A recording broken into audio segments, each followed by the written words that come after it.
Bike engine సిలిండర్లో air plus fuel mixture burn అవ్వి heat energy అనేది ప్రొడ్యూస్ అవుతుంది. దీనినే ఇంజిన్ మెకానికల్ ఎనర్జీ లాగా కన్వర్ట్ చేసుకొని బైక్ అన్నది మూవ్ అవ్వడానికి ఉపయోగపడుతుంది. ఈ కంబషన్ ప్రాసెస్లో ఇంజిన్లో చాలా ఎక్కువ హీట్ టెంపరేచర్స్ జనరేట్ అవుతాయి. అంటే సుమారు 2300 నుంచి 2500 డిగ్రీల వరకు ఈ టెంపరేచర్స్ జనరేట్ అవుతాయి. ఇటువంటి టెంపరేచర్స్లో కాపర్, గోల్డ్, ప్లాటినం కూడా కరిగిపోతాయి. ఇంత హీట్ మరియు హై టెంపరేచర్స్ ఇంజిన్ సిలిండర్లో కంటిన్యూగా జనరేట్ అవ్వడం వల్ల ఇంజిన్కి సంబంధించిన కాంపోనెంట్స్ అంటే సిలిండర్, పిస్టన్ మరియు వాల్వ్స్ అనేవి డ్యామేజ్ అయిపోతాయి. అంతేకాకుండా ఇంజిన్ యొక్క లైఫ్ స్పాన్ తగ్గిపోతుంది. ఇటువంటి ప్రాబ్లమ్స్ ఇంటర్నల్ కంబషన్ ఇంజిన్లో జరగకుండా ఇంజిన్కి కూలింగ్ మెథడ్స్ అడాప్ట్ చేస్తారు. ఇవి ఇంజిన్లో కంటిన్యూగా ప్రొడ్యూస్ అయ్యే హీట్ని తగ్గించి కంటిన్యూగా స్టేబుల్గా ఎటువంటి డ్యామేజ్ లేకుండా ఈ కూలింగ్ సిస్టమ్స్ ఇంజిన్ని రన్ చేస్తాయి. ఈ వీడియోలో నేను బైక్స్లో యూజ్ చేసే కూలింగ్ సిస్టమ్స్ గురించి, వాటి యొక్క వర్కింగ్ గురించి పూర్తిగా ఎక్స్ప్లెయిన్ చేస్తాను. ఈ ఛానల్ని ఎవరైనా కొత్తగా విజిట్ చేస్తున్నట్లయితే క్రిందనున్న సబ్స్క్రైబ్ బటన్ని హిట్ చేసి మీరు కూడా నా యూట్యూబ్ ఫ్యామిలీలో జాయిన్ అవ్వండి. ఇంకా ఏమాత్రం లేట్ చేయకుండా వీడియోని స్టార్ట్ చేద్దాం. Keep watching. ముందుగా 3 టైప్స్ ఆఫ్ కూలింగ్ సిస్టమ్స్ అనేవి బైక్స్లో చూస్తుంటాం. అవి air cooling system, oil cooling system మరియు లిక్విడ్ కూలింగ్ సిస్టమ్. ఇప్పుడు ఎయిర్ కూలింగ్ సిస్టమ్ అంటే ఏమిటి, అది ఏ విధంగా వర్క్ చేస్తుందో చూద్దాం. Air cooling system. ఈ air cooling system majority of Indian వెహికల్స్లో చూస్తుంటాం. దీని యొక్క పేరులో ఉన్న విధంగా ఈ కూలింగ్ సిస్టమ్ కలిగి ఉన్న ఇంజిన్ అనేది అట్మాస్ఫియర్లో అంటే వాతావరణంలో ఉన్న నేచురల్ ఎయిర్ అనేది ఇంజిన్కి తగిలి ఇంజిన్ అనేది కూల్ అవ్వడం జరుగుతుంది. ఇంజిన్ సిలిండర్లో కంబషన్ ప్రాసెస్ జరగడం వలన ప్రొడ్యూస్ అయిన హీట్ సిలిండర్ వాల్స్ మరియు సిలిండర్ యొక్క హెడ్ గుండా ఫ్లో అవుతుంది. ఇలా ఇంజిన్ సిలిండర్, ఇంజిన్ హెడ్ అనేది ఇంజిన్ రన్నింగ్లో ఉన్నప్పుడు హీట్ అవ్వడం జరుగుతుంది. సిలిండర్ మరియు సిలిండర్ హెడ్ కేసింగ్ పైన ఫిన్స్ అనేవి ఇంజిన్ యొక్క అవుటర్ సర్ఫేస్లో ప్రొవైడ్ చేసి ఉంటాయి. ఈ ఫిన్స్ వల్ల యూజ్ ఏంటంటే ఇవి హీట్ని ట్రాన్స్ఫర్ చేస్తాయి. బైక్ అనేది మూవ్ అయినప్పుడు ఎయిర్ వీటి గుండా పాస్ అవ్వి ఇంజిన్ యొక్క సర్ఫేస్కి తగులుతుంది. ఇలా కంటిన్యూగా ఎయిర్ తగలడం వలన ఇంజిన్ ప్రొడ్యూస్ చేస్తున్న హీట్ అనేది తగ్గించడం జరుగుతుంది. ఈ విధంగా ఇంజిన్ యొక్క టెంపరేచర్స్ కంట్రోల్ చేస్తుంది. దీనినే ఎయిర్ కూలింగ్ సిస్టమ్ అంటారు. ఇప్పుడు ఎగ్జాంపుల్గా ఒక బైక్ యొక్క ఎయిర్ కూలింగ్ సిస్టమ్ ఏ విధంగా ఉంటుందో చూద్దాం. ఇక్కడున్న ఇంజిన్ పూర్తిగా ఎయిర్ని బేస్ చేసుకుని కూల్ అవుతుంది. వీటికి ఫిన్స్ అనేవి సిలిండర్ పైన మరియు సిలిండర్ హెడ్ పైన చూడవచ్చు. ఈ ఫిన్స్ అనేవి హీట్ని ట్రాన్స్ఫర్ చేస్తాయి. వీటి మధ్యలో ఏరియా అనేది కొంచెం ఇంక్రీజ్ చేయబడి ఉంటుంది. ఎప్పుడైతే బైక్ మూవ్ అవుతుందో ఎయిర్ అనేది వీటి గుండా ట్రావెల్ అవ్వి ఇంజిన్ని కంటిన్యూస్గా కూల్ చేస్తాయి. ఈ విధంగా ఎయిర్ కూలింగ్ సిస్టమ్ అనేది వర్క్ అవుతుంది. ఎయిర్ కూలింగ్ సిస్టమ్ యొక్క అడ్వాంటేజెస్. ఈ కూలింగ్ సిస్టమ్ ఇంజిన్లో తక్కువ స్పేస్ని ఆక్యుపై చేస్తుంది. అంతేకాకుండా ఎయిర్ కూలింగ్ సిస్టమ్ యొక్క మెయింటెనెన్స్ అనేది తక్కువ. ఎందుకంటే ఎటువంటి ఎక్స్టర్నల్ కాంపోనెంట్స్ అన్నవి ఈ సిస్టమ్ రన్ అవ్వడానికి యూజ్ చేయం కాబట్టి. మిగతా కూలింగ్ సిస్టమ్స్తో పోల్చుకుంటే ఈ కూలింగ్ సిస్టమ్ కలిగిన ఇంజిన్ యొక్క ప్రైస్ అన్నది తక్కువగా ఉంటుంది. గమనిక, అది ఇంజిన్ యొక్క సీసీని బేస్ చేసుకుని ఉంటుంది. ఈ కూలింగ్ సిస్టమ్స్లో ఎటువంటి కూలెంట్ అనేది యూజ్ చేయము. అదేవిధంగా రేడియేటర్, ఫ్యాన్, కూలింగ్ జాకెట్స్ ఉండవు కాబట్టి ఈ ఇంజిన్ యొక్క వెయిట్ అన్నది తక్కువగా ఉంటుంది. ఈ కూలింగ్ సిస్టమ్ కోల్డ్ వెదర్ కండిషన్స్లో ఎఫెక్టివ్గా వర్క్ చేస్తుంది. ఈ కూలింగ్ సిస్టమ్ కలిగిన ఇంజిన్ యొక్క స్టార్టింగ్ ప్రాబ్లం తక్కువగా ఉంటుంది. ఎయిర్ కూలింగ్ సిస్టమ్ యొక్క డిసడ్వాంటేజెస్. ఈ కూలింగ్ సిస్టమ్స్తో బైక్ అనేది ఎక్కువ దూరం కంటిన్యూగా ప్రయాణించడానికి యూజ్ అవ్వదు.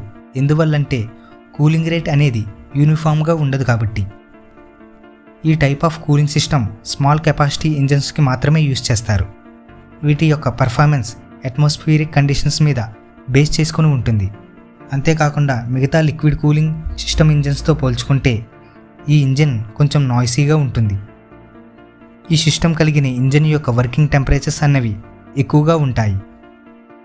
Oil cooling system.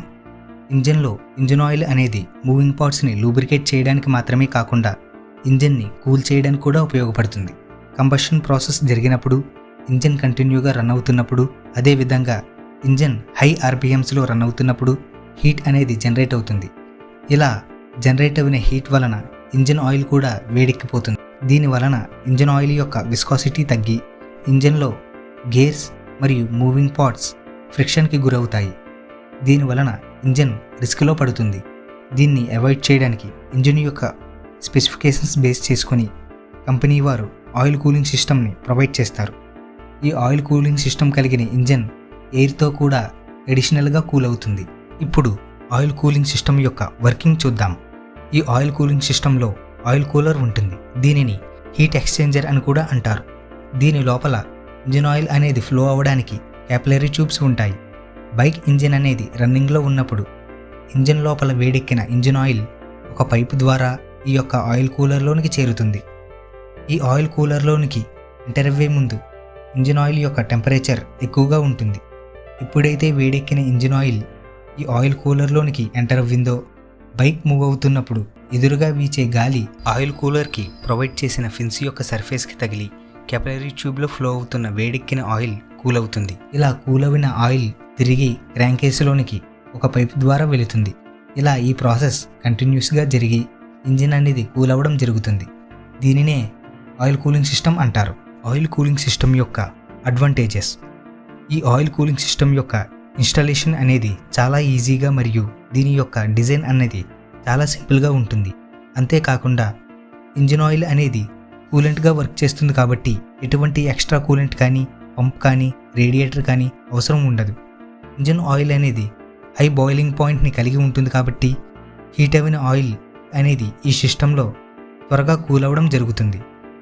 Oil cooling system యొక్క డిసడ్వాంటేజెస్. ఈ ఆయిల్ కూలింగ్ సిస్టమ్ని కరెక్ట్గా మెయింటైన్ చేయడానికి ఇంజిన్ ఆయిల్ లెవెల్ అనేది కొంచెం ఎక్కువగా మెయింటైన్ చేయాలి. అదేవిధంగా ఎయిర్ కూలింగ్తో పోల్చుకుంటే కొంచెం ఎక్స్ట్రా మెయింటెనెన్స్ అనేది ఈ ఆయిల్ కూలింగ్ సిస్టమ్కి అవసరం. ఈ యొక్క oil cooling system multi cylinder ఇంజిన్స్కి సూటబుల్ కాదు. ఈ ఆయిల్ కూలింగ్ సిస్టమ్స్ మనం పల్సర్ 220లోను అదేవిధంగా అపాచీ RTR 164Vలోనూ చూస్తుంటాము. Liquid cooling system. Liquid cooling system అంటే ఇంజిన్ అనేది లిక్విడ్ని బేస్ చేసుకొని కూల్ అవుతుంది కాబట్టి దీనిని లిక్విడ్ కూలింగ్ సిస్టమ్ అంటారు. ఈ సిస్టంలో ఎక్స్టర్నల్ కాంపోనెంట్స్ని యూజ్ చేసుకొని ఇంజిన్ అన్నది కూల్ అవ్వడం జరుగుతుంది. ఆ కాంపోనెంట్స్ ఏంటంటే cooling jackets, pump, pipes, radiator, coolant storage tank. Regular ఇంజిన్కి ఇవి యాడ్ చేసి ఇంజిన్ అన్నది కూల్ అవ్వడం జరుగుతుంది.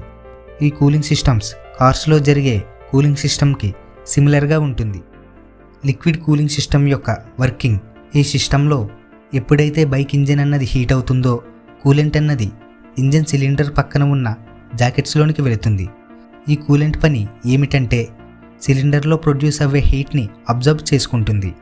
ఇలా అబ్జర్బ్ చేసుకున్న హీట్ కూలింగ్ సిస్టమ్ అవుట్లెట్ పైప్లో నుంచి పంప్ ద్వారా రేడియేటర్లోనికి వేడెక్కిన కూలెంట్ అన్నది పంప్ చేయబడుతుంది. ఎప్పుడైతే వేడెక్కిన కూలెంట్ రేడియేటర్లోనికి ఎంటర్ అవుతుందో రేడియేటర్లో ఉన్న పాసేజెస్లోనికి వెళుతుంది. ఈ పాసేజెస్లో ఫిన్స్ ఉంటాయి. వీటిలో ఫ్లో అవుతున్న కూలెంట్ రేడియేటర్కి ప్రొవైడ్ చేసిన ఎలక్ట్రికల్ ఫ్యాన్ యొక్క ఎయిర్ అనేది తగిలి కూలెంట్ చల్లబడుతుంది. ఇలా కూలవిన కూలెంట్ తిరిగి ఇంజిన్ సిలిండర్ జాకెట్స్లోనికి వెళ్ళి ఇంజిన్ని కంటిన్యూస్గా కూల్ చేస్తాయి. ఈ లిక్విడ్ కూలింగ్ సిస్టంలో థర్మోస్టాట్ ఉంటుంది. ఇది ఇంజిన్ యొక్క టెంపరేచర్స్ని అబ్జర్వ్ చేసి ఎంతైతే కూలెంట్ అవసరం ఉందో అంత కూలెంట్ని ఇంజిన్కి పంపిస్తుంది. కూలెంట్ అనేది కంటైనర్లో స్టోర్ అవి ఉంటుంది. ఇది రేడియేటర్కి ఎంత అమౌంట్ ఆఫ్ కూలెంట్ కావాలో అంత కూలెంట్ పంపించడం జరుగుతుంది. ఈ coolant anti freezing, anti rusting ఏజెంట్స్ని కలిగి ఉంటుంది. అంటే ఈ కూలెంట్ వల్ల ఇంజిన్ అనేది తుప్పు పట్టదు. ఈ కూలెంట్ ఓనర్స్ మాన్యువల్లో ఉన్న విధంగా దీనిని చేంజ్ చేసుకోవాల్సి ఉంటుంది. ఈ విధంగా లిక్విడ్ కూలింగ్ సిస్టమ్స్ వర్క్ చేస్తాయి. ఇటువంటి కూలింగ్ సిస్టమ్స్ హై పర్ఫార్మెన్స్ బైక్స్లో అదేవిధంగా 200cc లేదా అంతకంటే ఎక్కువ ఇంజిన్స్లో చూస్తుంటాం. KTM యొక్క 125cc బైక్స్కి కూడా లిక్విడ్ కూలింగ్ సిస్టమ్స్ ప్రొవైడ్ చేశారు. లిక్విడ్ సిస్టమ్ యొక్క అడ్వాంటేజెస్. ఈ సిస్టంలో ఇంజిన్ యొక్క హీట్ అనేది యూనిఫామ్గా కూల్ అవుతుంది. లిక్విడ్ కూలింగ్ సిస్టమ్ కలిగిన ఇంజిన్స్లో నాయిస్ అనేదే ఉండదు. ఈ సిస్టమ్ కలిగిన బైక్ అనేది నాన్ స్టాప్గా డ్రైవ్ చేయవచ్చు. లిక్విడ్ కూలింగ్ సిస్టమ్ ఇంజిన్ యొక్క లైఫ్ స్పాన్ని, పర్ఫార్మెన్స్ని పెంచుతుంది. అలాగే ఇంజిన్ని ఓవర్ హీట్ అవ్వకుండా కాపాడుతుంది. లిక్విడ్ కూలింగ్ సిస్టమ్ యొక్క డిసడ్వాంటేజెస్. ఈ సిస్టంలో ఎక్స్టర్నల్ కాంపోనెంట్స్ యూజ్ చేయడం వల్ల దీని యొక్క ప్రైస్ అనేది కూడా మిగతా కూలింగ్ సిస్టమ్స్తో పోల్చుకుంటే ఎక్కువగా ఉంటుంది. అంతేకాకుండా దీని యొక్క మెయింటెనెన్స్ అనేది మిగతా కూలింగ్ సిస్టమ్స్తో పోల్చుకుంటే ఎక్కువ. దీని యొక్క మెయింటెనెన్స్ కాస్ట్ కూడా ఎక్కువగానే ఉంటుంది. ఈ యొక్క లిక్విడ్ కూలింగ్ సిస్టమ్స్కి కనుక లీకేజెస్ ఉంటే వెంటనే సర్వీస్ చేయించుకోవాలి, లేదంటే ఇంజిన్కి సివియర్ డ్యామేజ్ అన్నది అవుతుంది. సో ఇది ఫ్రెండ్స్, బైక్స్ యొక్క కూలింగ్ సిస్టమ్స్ గురించి సంబంధించిన పూర్తి వర్కింగ్ ఇన్ఫర్మేషన్. మీకు యూజ్ అవుతుంది అని నేను అనుకుంటున్నాను. ఈ కూలింగ్ సిస్టమ్స్లో ఏది బెటర్ అంటే చెప్పడం కష్టం, ఎందుకంటే అది రైడర్ మరియు వారి యొక్క ప్రిఫరెన్స్ని బట్టి, వారి యొక్క బడ్జెట్ మీద మరియు వారి యొక్క రెగ్యులర్ యూసేజ్ మీద ఆధారపడి ఉంటుంది. మీరు బైక్ని పర్చేస్ చేసే ముందు ఈ కూలింగ్ సిస్టమ్స్ గురించి, వాటి యొక్క వర్కింగ్ గురించి తెలుసుకుని వాటి యొక్క అడ్వాంటేజెస్ మరియు డిసడ్వాంటేజెస్ని బట్టి మీకు సూటబుల్ అయిన ఇంజిన్ని ప్రిఫర్ చేసుకుంటారని నేను అనుకుంటున్నాను. ఈ వీడియో కనుక నచ్చినట్లయితే లైక్ చేయండి, షేర్ చేయండి, మన ఛానల్ని సబ్స్క్రైబ్ చేసి నన్ను సపోర్ట్ చేస్తారని కోరుకుంటున్నాను. మరలా నెక్స్ట్ వీడియోతో మీట్ అవుదాం. Thank you for watching.